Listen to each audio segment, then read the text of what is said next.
Hey folks, guns, gear, on target training out here in Oregon. Before we get started, if you enjoy our content, please like, share, subscribe, and above all, comment. All of that helps fuel the algorithm with YouTube.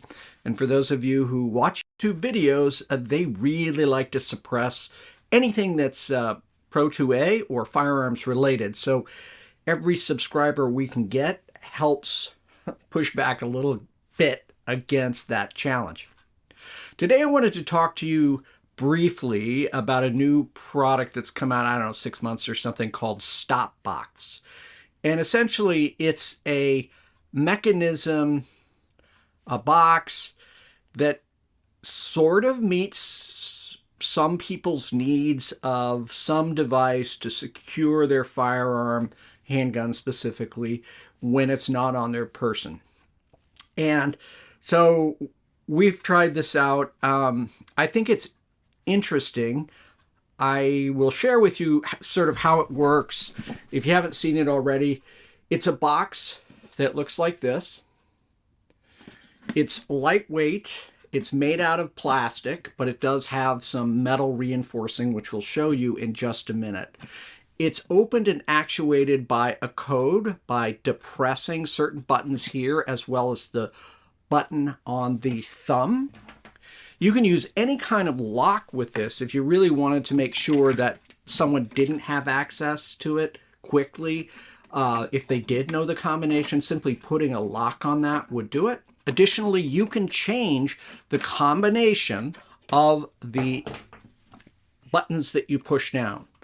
So that allows you more flexibility to just change it out to better fit your hands or what you feel would be a good tool or a good process that you feel would be a good process or combination for you. So this product is designed in such a way that it needs to be on a flat surface. I think that is problematic, but I understand why, because the way in which this actuates is you have to have downward pressure as well as pressing the proper combination. So if I put it on my desk here, I press down, and we'll show you this. I open the box up. So obviously when I do that, you can see immediately I have access to my firearm. I have access to an extra magazine or a flashlight or whatever else you want to put in this box. When you look at the construction on the inside here, you'll see there's this metal plate here. There's no other metal reinforcing within the box. So I have two of these, so I may see if I can destroy one to see where the failure point's in. I kind of feel like if I stuck, and I had this enough leverage to get under here, right, just the crack there, I think I could bend that metal or break the plastic. So I think it's interesting. I think it's better than nothing. For me personally, I rather have a full-on safe like the one you see in behind me, or some actual metal safe. Now again, these can be broken into as well, but it's really these kinds of safes are a way, like if you travel or you're going somewhere, or you just want quick access without leaving that firearm exposed to some child or something like that. You absolutely need some kind of safe. And you can go this way, you can go with the stop box, but something to secure the firearm from people who should not have access to it.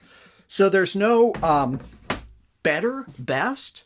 It all comes down to you and what your needs are. For me, a full-size safe is always the way to go.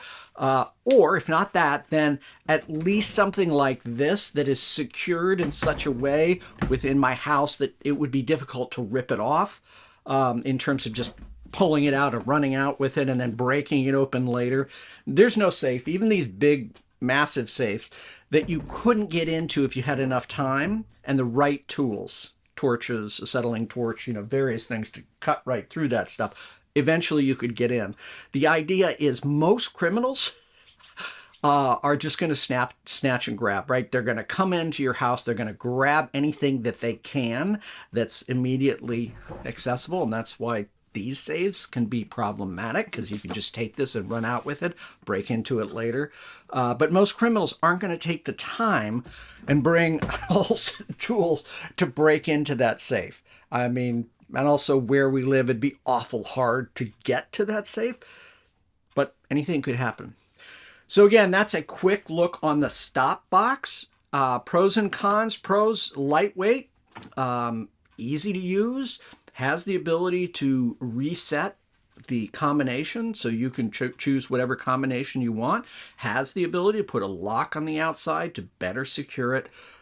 But once again, like any type of safe, I would personally prefer a metal safe for its durability and for the fact that they are harder generally to break into than plastic, right? I could take a Sawzall and probably cut through this very quickly.